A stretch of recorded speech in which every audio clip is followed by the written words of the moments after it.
Folks, we're going to be talking about Devin White in this video today, and first I want to say this. I know I made the video talking about should the Tampa Bay Buccaneers trade away Devin White. I know I made the video talking about Devin White and him requesting a trade. I know there are a lot of thoughts and opinions on this topic, and let me say this, whenever I make videos, I try to be as neutral as I possibly can be. I want to offer analysis and coverage on the Tampa Bay Buccaneers in a non-biased way, and hopefully I come across as that in these videos. I just want to give analysis for the Tampa Bay Buccaneers and provide you guys with more insight, with more analysis, and more stats. And when talking about Devin White, he is a big piece to this Buccaneers defense. And I say that not out of bias, simply because the proof is in the stats pudding. What do I mean by that? Well, let's go all the way back to 2021. I know it feels like such a long time ago, right? But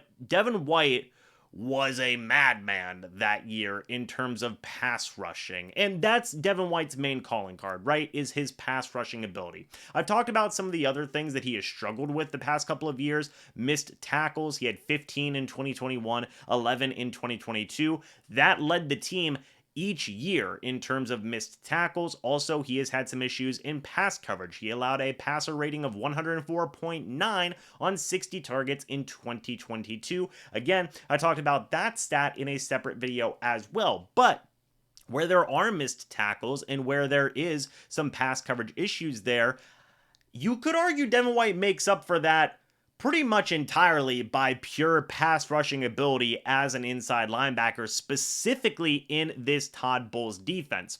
Taking a look back at 2021, again, you go back to his pass rushing stats, and it's pretty freaking crazy. 133 blitzes in 2021. That was first by a far range. Number 2, Shaq Barrett had 66. Todd Bowles sent Devin White on so many blitzes that year, twice as much as the next guy. That's crazy.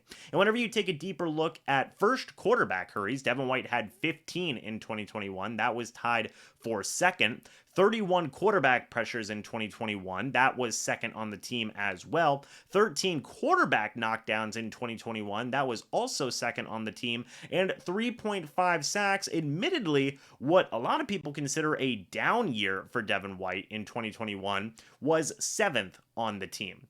So 2021 was just a crazy year. Devin White was getting sent so much on quarterback blitzes, and it really goes to show that Todd Bowles really likes Devin White as a blitzing inside linebacker, and he considers White a big part of the Buccaneers' pass rushing attack back in 2021.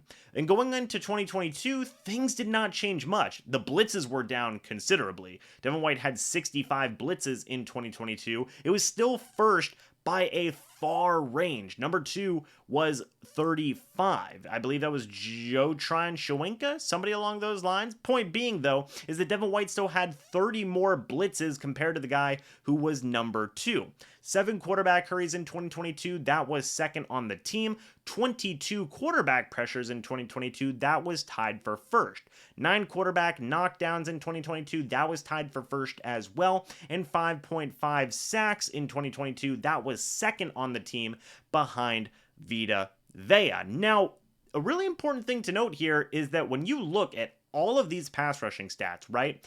Blitzing, quarterback hurries, quarterback pressures, quarterback knockdowns, and sacks, Devin White is up towards the top of this list in pretty much every category besides sacks in 2021. He's either coming in first or second. It is pretty notable that Todd Bowles uses Devin White a lot in the pass rushing game, and that makes him incredibly important to this Buccaneers defense. I think you could make a legitimate argument that Devin White is one of, if not the most consistent pass rusher and one of the best pass rushers that the Tampa Bay Buccaneers have on their roster right now. And I know that sounds crazy to say because Devin White is an inside linebacker and you have other guys there like Vita Vea, like Joe Tryon-Shoyinka, like Shaq Barrett, like Anthony Nelson, and some of the other players that have come through the pipeline here with the Buccaneers in 2022 and in 2021. But at the end of the day,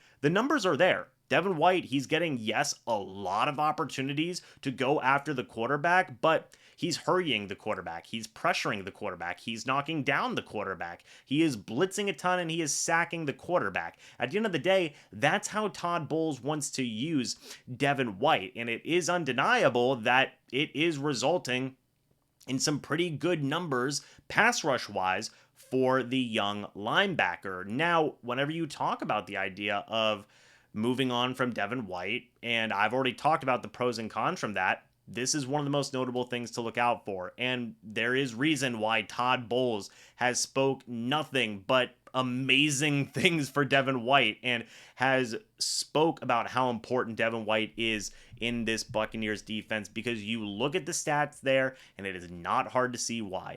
Todd Bowles uses Devin White so stinking much as a pass rusher that he really is one of the most, if not the most important cog in the pass rushing machine for the Buccaneers. So that is why he is so incredibly important to this Buccaneers defense, and it could be a pretty legitimate reason as to why the Buccaneers might not trade Devin White away if they feel like they cannot find a suitable replacement for all of this pass rushing that Devin White offers.